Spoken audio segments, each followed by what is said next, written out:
عقائد پیدا کر دیے تھے کاہنوں نے، تو شیاطین کی وجہ سے ایک جال پھیلا دیا تھا غلط عقائد کا، اور وہ کاہنوں کو جنات بتاتے تھے، شیاطین بناتے تھے۔ یہ کس طرح سے چینل بنا ہوا تھا، وہ چینل کی میں اگلے پروگرام میں آیت بھی پڑھوں گا انشاءاللہ۔ تو وہ جو تھا اس سوسائٹی کی ایک پکچر آتی ہے۔ اب جب حساب کا لفظ آتا ہے قرآن کریم میں، چونکہ وہ ساری آیتیں تلاوت نہیں کر سکتا، ایک دو آیتیں میں مشکل تلاوت کروں گا، تو میں نا تھوڑا سا اپنے بیٹے بیٹیوں کو جو قرآن کی تلاوت کرنے والے ہیں ان کو تھوڑا سا نا ایک سٹائل میں عرض کر دیتا ہوں۔ وہ یہ حساب کا نارمل معنی ہے۔ ایک تو نارمل معنی اس کا ہماری زبان میں بھی اس کا معنی وہی ہوتا ہے حساب کا، کسی چیز کو گننا، اس کو شمار کرنا۔ اور جو بندہ مخلوق کے اعتبار سے جب وہ گنتا ہے نا تو وہ سوچتا ہے، وہ گمان کرتا ہے، وہ خیال کرتا ہے، 15 16 جب وہ گنتا ہے تو وہ شمار کرتا ہے۔ تو جہاں اس کا معنی شمار کرنا ہوا، وہاں اس کے ساتھ خیال کا معنی خود بخود پیدا ہو گیا، کیونکہ وہ خیال سے کر رہا ہوتا ہے۔ اور گمان کا معنی پیدا ہو گیا کہ اب وہ اس کا 110 نہیں ہوتا، اس کا گمان یہ ہوتا ہے کہ نہیں یہ اتنے ہی ہیں، یہ اس وقت اس کا نا وہ نہیں ہوتا، 110 نہیں ہوتا اس کا، اس لیے اس کے اندر وہ بھی معنی پورا ہو گیا۔ اب اللہ سبحانہ ہوا تعالیٰ نے جب قیامت اس کا ذکر فرمایا قرآن کریم کے اندر حساب کا، تو ذرا دیکھیں کہ بات یہ ہو رہی ہے قیامت ہوگی۔ وہ جو آیتوں کا پیکج ہے نا، یہ جو میں نے آیت پڑھی ہے نا، الا لہ الحکم وہو اسرع الحاسبین، یہاں آیات کا ایک پیچھے سے پیکج آ رہا ہے۔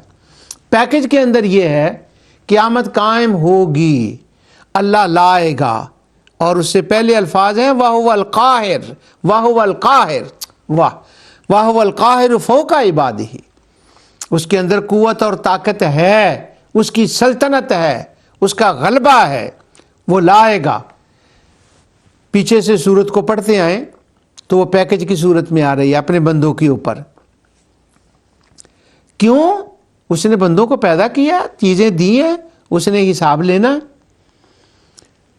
تو حساب کا معنی یہ ہے کہ وہ لوگ، اللہ تعالیٰ نے فرمایا کہ قیامت قائم ہوگی، آئے گی، تو بندے اس وقت کیا کہہ رہے ہوں گے وہاں پر جو تھے حساب کے بارے میں؟ ان کا یہ خیال تھا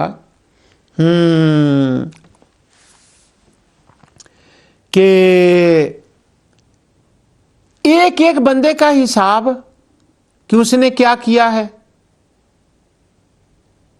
چھوٹی چھوٹی چیزوں کا حساب۔ یہ جس صورت کا میں مقدمہ بیان کر رہا ہوں نا، زلزال کا، اس کے اندر وہ لفظ آتا ہے فَمَن يَعْمَلْ مِثْقَالَ ذَرَّةٍ، چھوٹی چھوٹی چیزوں کا حساب اللہ کو معلوم ہوگا، وہ جانے گا۔ اب یہ سوالات ہیں کمیونٹی کے، سوسائٹی کے، کافروں کے، مشرکوں کے، یہ ذہنیت ہے۔ وہ ہمارے دوست کہتے ہیں نہیں یہ تمہیں غلط فہمی ہوئی ہے، یہ ان کی ذہنیت نہیں تھی، بڑے چنگے بندے تھے وہ، بیچارے سن، بس وہ وسیلہ تھے شفاعت، تو مارے گئے، بیچارے سن وہ۔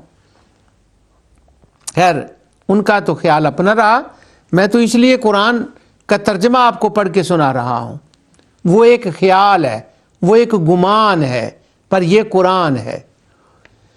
اللہ تعالیٰ فرماتا ہے ہاں چھوٹی چھوٹی چیزوں کا۔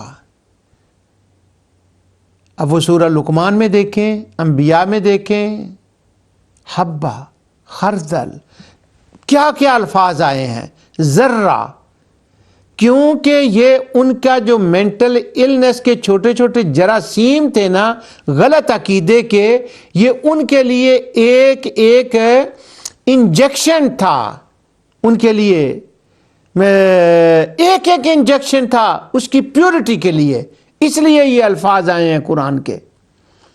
ہاں وہ حساب لے گا، ایک ایک چیز کا ہوگا، ذرہ ذرہ کا ہوگا۔ کیسے؟ پھر اگلا سوال کمیونٹی کے ذہن میں. اچھا تو اس کو پتہ کیسے لگے گا یہ سارا؟ ایک ایک چیز کو وہ جانے گا اکیلا ہی. یہ دیکھیں محمد کیا کہہ رہا ہے صلی اللہ علیہ وسلم، یہ کیا کہہ رہا ہے، یہ ابو بکر کیا کہہ رہے ہیں، عمر کیا کہہ رہے ہیں، عثمان علی کیا کہہ رہے ہیں، یہ کیا کہہ رہے ہیں باتیں. اب یہ کہہ رہے ہیں کہ وہ اکیلا ہی سارا جان لے گا. اب وہ جو سوسائٹی کے سوالات ہیں، اب وہ ان آیتوں کے اندر ہمیں بولتے نظر آتے ہیں، ان کا پھر وہ جواب دیا جاتا ہے. اور پھر ایک کہیں کہیں یہ بھی ایک اسلوب قرآن کریم کے اندر لفظ حساب کے ساتھ ہا سین با، اسی کا جب وہ آپ آیتیں آج کل تو خیر وہ پہلے میں کہا کرتا تھا الموجم المفہرس للفاظ القرآن کو استعمال کریں، وہ پرانے زمانے کی بات ہے. اب تو بڑے بڑے پروگرام آ گئے ہیں، ہر بندے کے ہاتھ میں ہے، وہ ایسے کرے تو ہا سین با پائے تو وہ تمام سیغوں کے حسیب، حاسیبا اور حسبانا وہ جتنے وہ سارے آ جاتے ہیں، اسی وقت وہ سامنے آ جاتے ہیں. یعنی یہ تھوڑی سی ٹائم بچاؤ کی ایک اچھے پروگرام آ گئے ہیں. تو وہ جو الفاظ ہیں حساب کے اعتبار سے کہیں اس کا یہ طریقہ آتا ہے حسبانہ، حسبان. اب یہ بڑا کمال کا لفظ ہے، حساب سے ہے یہ، مگر جن مقامات پر یہ آیا ہے، جہاں اس کا ذکر آیا ہے، وہاں مثال جو دی گئی ہے نا، وہ مثال دی گئی ہے زمین کی، مثال دی گئی ہے سیاروں کی، مثال دی گئی ہے یونیورس کی، مثال دی گئی ہے کائنات کی، شمس و قمر کی. اور شمس و قمر، نجم، دوسری چیزیں، ان ساری چیزوں کا ذکر کر کے یہ بیان فرمایا گیا کہ ذرا ان چیزوں کو دیکھو. ستارے اپنی رفتار سے چل رہے ہیں، اپنے حساب سے چل رہے ہیں، اور یہ خود اپنے آپ ہی نہیں چل رہے، یہ کسی نے ان کو اس حساب پر، اس ڈگر پر لگایا ہوا ہے. اور وہ اس وَمَا اللَّهُ بِغَافِلٍ، اور وہ اس سے غافل نہیں ہے، ہمہ وقت اس کی نظر میں یہ کائنات رہتی ہے. اب وہ یہ آسمانوں کی کائنات، زمینوں کی، یہ ٹھیک چل رہا ہے، اور اگر وہ اس سے نعوذ باللہ غافل ہو تو یہ تو ٹوٹ پھوٹ جائے گا، یہ تو چلے گا نہیں، یا کوئی اور اپنا چمچہ مارنا شروع کر دے تب بھی وہ دیگے کائنات خراب ہو جائے گی. میں نے وہ قدر کے معنی میں وہ لغتوں سے پڑھ کر ساری باتیں آپ کو بتا دی تھی کہ خراب ہو جائے گی. وہاں پر حسبانہ کا لفظ آتا ہے، حسبان.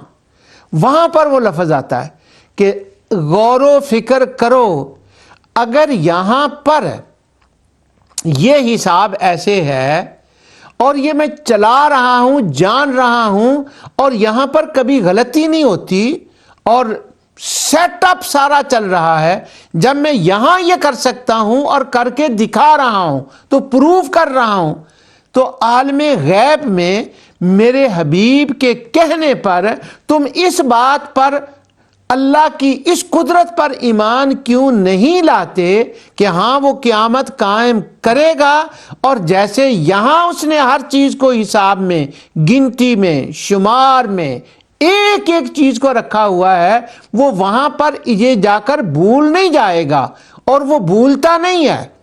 وہ فرعون کے ذہن میں ایک ایسی غلط بات تھی بھولنے والی. وہ سورہ طٰہٰ کے اندر سیدنا موسیٰ علیہ السلام جب اس کے پاس جاتے ہیں نا، اس نے ادھر ادھر کی بات کی تھی، کرنے کی، ڈائیورشن کی کوشش کی، تو وہ تو موسیٰ کلیم تھے، انہوں نے فوراً اس کی ڈائیورشن، انہیں کیا وہ فرمانے لگے اللہ دے بھولن والی گل تے تو بھول ہی جا نا. واہ واہ واہ واہ واہ، کیا کلام سیدنا موسیٰ علیہ السلام نے. انہیں کیا لا یضل ربی ولا ینسا، وہ کوئی اللہ سے بات ادھر ادھر ہو جائے اے بھی بھول جا، اللہ بھول جائے اے بھی بھول جا. اوے فرعون بھولنا تیرا کام میں، وہ تیرے رب نے جڑے بھول دے نے، وہ میرا رب کدی نہیں بھولیا. تو اب اللہ تعالیٰ یہ بتا رہا ہے کہ میرے حبیب علیہ الصلاۃ والسلام وہ تمہیں بتا رہے ہیں کہ جب یہاں حساب میں کوئی کمی نہیں ہے تو تم نے یہ کیسے اپنے اندر مینٹل النس پیدا کر لی ہے کہ تم نے یہ کہا کہ اس کو حساب نہیں آئے گا، اور وہ کیسے حساب کرے گا، کیا ہوگا. اب ہم بھی کہتے ہیں حسبنا اللہ، اللہ ہمارے لیے کافی ہے، بالکل صحیح ہے۔ سیدنا ابراہیم علیہ السلام نے بھی کہا حسبنا اللہ، حسبی اللہ۔ اب وہاں ایٹماسفیئر کو دیکھیں ذرا، وہاں کے پجاری ان کو کہتے تھے کاہن، کاہن ہمارے اردو میں عام طور پر اس کے لیے پجاری کا ترجمہ کر دیتے ہیں کاہن، اور خاص کاہن ہیں، اور ان کے سامنے ابراہیم علیہ السلام یہ فرما رہے ہوں حسبنا اللہ، حسبی اللہ، ان کے ہزاروں خدا وہاں ہوں اور ان کا بھروسہ ہو ان خداؤں کے اوپر، ان کا توکل ہو ان کے اوپر، اور ابراہیم علیہ السلام بتانا ان کو یہ چاہتے ہوں حسبی اللہ، حسبنا اللہ۔ تو وہ حسبنا اللہ کہنا اور حسبی اللہ کہنا، میرا اللہ میرے لیے کافی ہے، وہ سب کچھ جانتا ہے میرے بارے میں، وہ علم رکھتا ہے، وہ قدرت رکھتا ہے۔ یہ ان کے اوپر ایک تعریض تھی، اس پر بیان ہو جائے گا، اگر میں نے وہ شروع کر دی تو بات دور چلی جائے گی۔ اللہ تعالیٰ حسیب ہے، حساب کرنے والا۔ اب اللہ تعالیٰ کو اپنا یہ اسم مبارک، یہ اسماء حسنہ میں سے وہ ذکر کیا گیا، اس کا ذکر اور بار بار کفا باللہ حسیبہ، یہ جو اسلوب آئے ہیں قرآن کریم کے اندر، جب وہ بیٹے بیٹیاں جو اہل علم کے لیے تو خیر یہ پروگرام ہی نہیں ہے، وہ ان کو تو ماشاءاللہ ان کی جو زندگیاں پڑھانے میں گزر جاتی ہیں، یہ تو میں چھوٹے بچے بچیوں کے لیے یہ میں بات کر رہا ہوں، جب وہ حساب والی آیتیں نکالیں گے تو بار بار اللہ تعالیٰ یہ بتائے گا حسیب، حسیبہ، حسبانہ۔ تو میری کلاس پھر مجھے یاد آ گئی، وہ کہا اس کی کیا ضرورت ہے؟ اب بھی بات یہ ہے کہ کیس چل پڑا ہے، وہاں پر ایک کورٹ بن گیا ہے اور کیس چل پڑا ہے۔ اب جب وہ کیس چلا ہے نا، اس وقت یہ بتانے کی ضرورت ہے کہ وہ کہہ رہے ہیں کہ نہیں جانتا، کیسے حساب کرے گا؟ بتائے گا نہیں، وہ حساب کرے گا۔ پھر سوال، اچھا دیر کتنی کی لگے گی؟ یعنی یہ نہ ماننے کی باتیں ہوتی ہیں۔ جب وہ بندہ ایک ڈیسائیڈ کر لیا نا کہ میں نے یہ بات نہیں ماننی، اب وہ نہ ماننے کی وجہ سے ایکسکیوزز آفٹر ایکسکیوزز۔ اچھا قیامت لا سکتا ہے، لائے گا، دوسرے خدا لانے دیں گے؟ ہاں ہاں لائے گا، نہیں وہ نہیں روک سکتے۔ اچھا حساب اکیلا کر لے گا اتنی چھوٹی چھوٹی باتوں کا؟ ہاں ہاں ذرتن، وہ ہو گیا۔ لا، وہ آگے میں آیت پڑھوں گا، لا یغادر صغیرۃ ولا کبیرہ۔ اب یہ دیکھیں اتنے اسالیب آ رہے ہیں، لا یغادر صغیرہ ولا کبیرہ وکل شیء، وہ کیا ہے سورہ قمر کے آخر میں، صغیر و کبیر، وہ تو وہ ہمارے جو ہے نا ذرا جن کے پاس ہمارے دوستوں کے بعد ورکر، پیسے، پروپیگنڈا، وہ بہت مشینری بہت زیادہ ہے، وہ کہتے ہیں انہوں نے تو یہ کبھی نہیں کہا تھا کہ اللہ تعالیٰ چھوٹی چھوٹی چیزوں کو نہیں جانتا، یا انہوں نے تو کبھی نہیں کہا تھا کہ اللہ تعالیٰ جو ہے نا وہ چھوٹی چھوٹی چیزوں کا کیسے حساب کرے گا۔ ان بیچاروں کا یہ غلط عقیدہ تو نہیں تھا، ان کے لیے ترلے منتاں کیے جا رہے ہیں۔ تو اگر ان کا واقعتاً یہ عقیدہ نہیں تھا تو یہ دوسرے الفاظ کو چھوڑ دیں، یہ حساب کا لفظ اتنی بار کیوں آیا؟